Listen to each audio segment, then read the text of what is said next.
തൗഹീദ് ഷിർക്ക് എന്നും ഇത് തന്നെ. ഇവർക്ക് ഇതല്ലാതെ പറയാനില്ല എന്ന് പറഞ്ഞിട്ട് ഒരു പുച്ഛത്തോട് കാണുന്ന വഴിപയച്ച ആളുകളെ വഴിപയപ്പിക്കുന്ന ആളുകൾ കാണാൻ സാധിക്കും. അവരുടെ വാദപ്രകാരം മുസ്ലിങ്ങൾ ഇങ്ങനെ ഭിന്നിക്കാനൊന്നും പാടില്ല. അല്ല, ഷിർക്കും തൗഹീദും എല്ലാവരും ഒന്നിച്ചൊറ്റക്കെട്ടായി ഒരു കുടക്കീയിൽ ഒന്നിക്കേണ്ട സമയമാണ്. ഇപ്പോഴാണ് നിങ്ങൾ ഷിർക്കും തൗഹീദൊക്കെ പറയും. നമ്മൾ തല കഴുത്തിന് മുകളിൽ ഉണ്ടോ ഇല്ലേ എന്ന് ഉറപ്പുവരുത്തേണ്ട സമയത്താണ് നിങ്ങൾക്ക് ഇതൊക്കെ ചർച്ച ചെയ്യാനുള്ളത്. ഒരുമിച്ച് ഐക്യത്തോടു കൂടി നമ്മൾ പ്രവർത്തിക്കണം.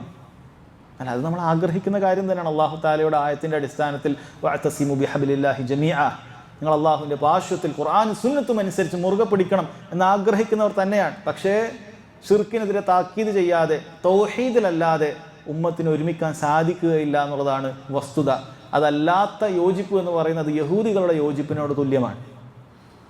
യഹൂദികളെ കണ്ടു കഴിഞ്ഞാൽ നിങ്ങൾ വിചാരിക്കും അവരെല്ലാവരും ഒരുപോലെയാണ് എന്നാണ്. പക്ഷേ അവർ ഭിന്നിച്ചിരിക്കുകയാണ്. അവരുടെ ആശയങ്ങളും അവരുടെ ആദർശങ്ങളും എല്ലാം വ്യത്യസ്തമാണ്. അല്ലാഹു സുബ്ഹാനഹു വ തആല പറഞ്ഞിട്ടുണ്ട്. അങ്ങനെ ബാഹ്യമായ ഒരു ഐക്യമൊന്നും കൊണ്ട് വലിയ കാര്യമൊന്നുമില്ല. ഖൽബ് നന്നാവാതെ തൗഹീദിൽ അധിഷ്ഠിതമായിട്ടുള്ള വിശ്വാസം കെട്ടിപ്പടുക്കാതെ ഐക്യപ്പെട്ടതുകൊണ്ട് പ്രത്യേകിച്ച് കാര്യമൊന്നുമില്ല എന്ന് സഹോദരങ്ങളെ മനസ്സിലാക്കുക.